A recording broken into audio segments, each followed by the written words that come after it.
Kind of a quick update here on some things we're watching as this whole ordeal that has happened in Syria, the U.S., UK, and France attacking Syria for what they believe, what they claim, I should say, is pretty much their proof that they have the evidence that there was indeed a chemical weapons attacks carried out by the Assad regime.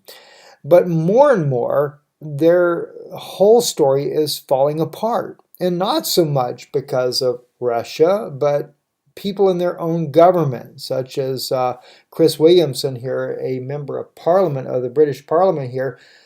He was on an interview here, Channel 4, and he said this here in the interview. Listen to what he has to say. Well, I'm joined now from Westminster by the Labour MP, Chris Williamson. Mr. Williamson, if you had had the chance to have this debate before the military action in Syria, would Jeremy Corbyn have voted for military action? Would you? Well, I wouldn't have voted for military action. I don't think it was a sensible thing to do. It certainly wasn't in the national interest, contrary to what the Prime Minister and many Tory MPs are claiming. But well, you know, so if not now, when children are being gassed, then when? Well, that's a debatable point as well, isn't it? And we've heard the former First Sea Lord, Lord West, questioning the validity of the assertions. The former commander of British Armed Forces in Iraq, similarly. So there are very eminent military experts who are questioning the motive and indeed the evidence. And I think before we commit troops, or indeed before we agree to airstrikes, the very minimum I think we should have is irrefutable evidence, and I don't think we've got that. I think what well, we how heard, debatable is debatable? I mean, was the Duma attack, might it have been faked? Well, what we've heard from the Prime Minister is the suggestion that they'd seen social media posts and hearsay. Now, clearly, if we're going to commit our forces, we should have better intelligence than that, it seems to me. We've been through the dodgy dossier which led to the disastrous war in Iraq, and we shouldn't be going around that route again, it seems to me. Well, I'll come back to your hearsay point in a minute, but I just ask you again, could the Duma attack have been faked, in your view? Well, listen, I'm not an expert, am I? It's all speculation. It's all speculation. All these parliamentarians are simply speculating. That's why we need irrefutable evidence. We know from Robert Fisk, a investigative journalist who's on the ground in Duma. He's spoken to doctors, he's spoken to people actually living there, and they're actually questioning whether indeed a gas attack took place. Clearly, look, the use of chemical weapons are absolutely appalling. And the whole war situation in Syria. I mean, this interview here is just incredible. You might want to take your time and go back and listen to the entire thing. We played 2 minutes and 8 seconds of this video, of this interview, which is a 6.11 minute video. Chris Williamson, British Parliament with the Labour Party, also Jeremy Corbyn has been very much a very vocal opponent to the British government's involvement with the U.S. in launching the airstrikes and cruise missiles against the Syrian government for the alleged chemical weapons attack. That even as Mr. Williamson is bringing out here, one of their own journalists on the ground interviewing doctors and witnesses on the ground and can't seem to find a shred of evidence that backs up all this hearsay that caused the United States to launch such a massive strike against the Syrian government and against the Syrian people, who definitely are the ones that have paid the price there. Kind of turning this as well, Murad Gazdiev, who we keep in contact with from time to time, an RT reporter, journalist. He's also in studio as well as in the field quite often. He said an 11-year-old victim of Syrian chemical attack and his family say they were asked to play along in White Helmet's video. Say they did it for food.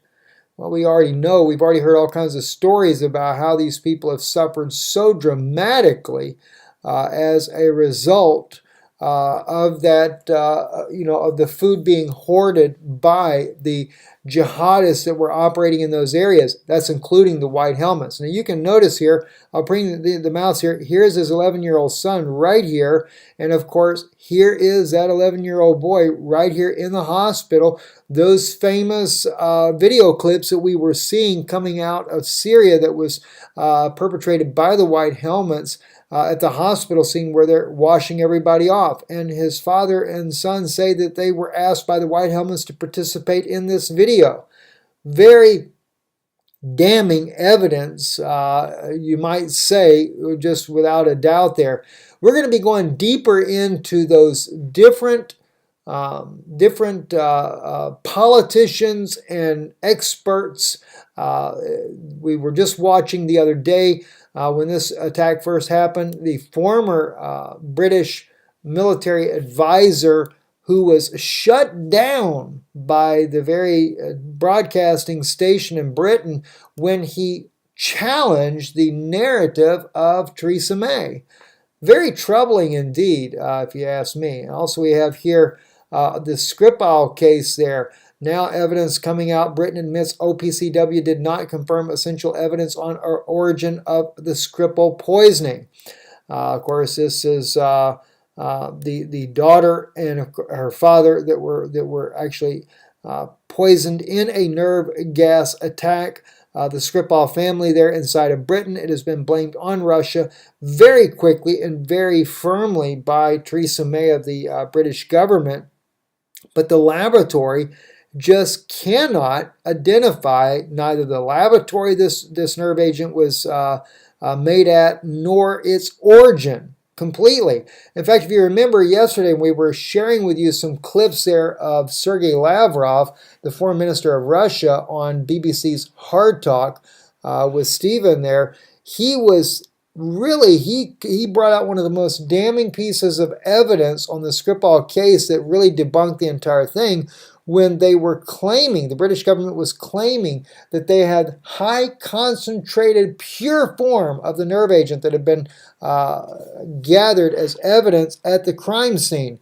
And of course, the foreign minister comes out and says, we know that that had to be a lie because we know because of course the Soviet Union did develop the nerve agent. It has a very rapid evaporation rate. And he said, you check the scene 2 weeks afterwards, you gather your evidence 2 weeks after this alleged chemical attack, which we know the chemical attack did happen, not so much that that was alleged there. There's not, even Russia does not argue that. But the question is, in this case here, is who carried it out? And of course, Theresa May, again, and the British government immediately pointing the finger to Russia, saying you were the only one, either Putin ordered it or you let it get out of control. And, of course, Sergei Lavrov pointed out that the United States, not only did the scientists that developed it from the former Soviet Union go to the United States, but the United States also patented this very Novichok nerve agent. And, of course, the U.S. had control of it since 1999. The CIA did. So the question remains, is the pure form that Sergei Lavrov discusses there, it couldn't have been pure if it has a fast evaporation rate. And of course, 2 weeks later, you definitely are not going to have any kind of pure form whatsoever. As he said, this made it very suspect. And of course, as foreign minister of Russia pointed out, he said, you know, the motive is where the issue is. He says, and Britain has every bit of motive to gain from accusing Russia of these crimes there. I'm Stephen Ben-Nun. You're watching Israeli News Live. Just a quick take this evening, friends, the screen capture there. We'll be live tomorrow It'll probably be right closer to about 11 a.m. Eastern time there, 5 p.m. Prague time. So be watching for our live broadcast there. Be running about a half hour or so.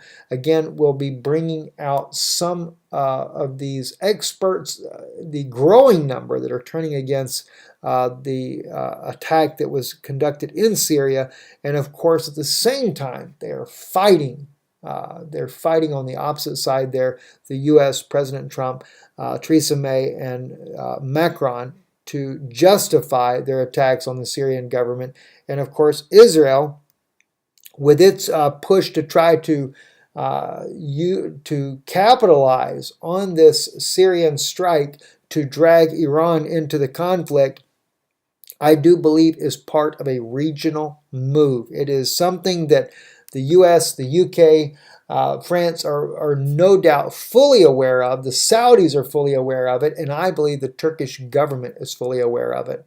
That this is a regional move that will be conducted, and I'm afraid that Russia is going to find itself in the crosshairs of the Turkish government as well when this war kicks off between Iran and these NATO allies along with Israel. I'm Stephen Ben-Nun. You're watching Israeli News Live. We'll keep you up to date tomorrow. And of course, as it gets late in the evening here, kind of have a hard time monitoring what's going on once we do fall asleep here in a little bit there. But I will be getting up very early, only after about 5 hours of sleep there, to make sure something has not already broke so we can update you at that time. Shalom and good evening.